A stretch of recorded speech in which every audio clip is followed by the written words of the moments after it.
Grew up in rural Wicklow on the family farm, as 5 generations of us there before me. The eldest of 8 went to the local single teacher school with my mother as the teacher, and she ended up teaching me after we moved to another school till I went into 3rd class.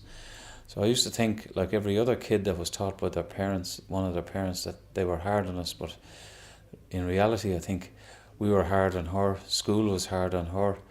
She was telling me that at one stage she taught 2nd and 3rd class 16 double seats, which was enough for 44 kids in the class, and she described it as crowd control. But we survived, and we all lived to tell the tale.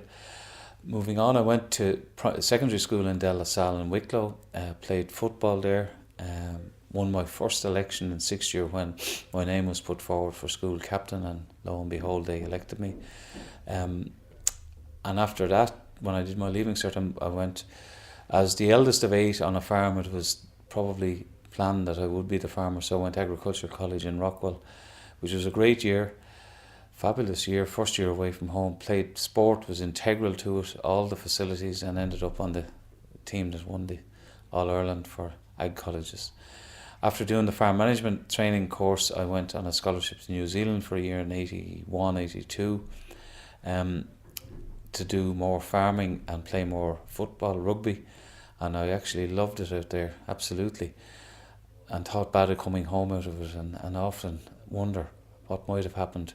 But I came home, went farming at home, got somewhat active in politics, certainly canvassed in the 85 local elections, 87 general election, but it wasn't until the by-election of 1995 when I had the privilege of meeting Jim Mitchell, the late Jim Mitchell, as he was director of the area in which I was coordinating, and we hit it off very well, and he persuaded me, inspired me into running, putting my name forward.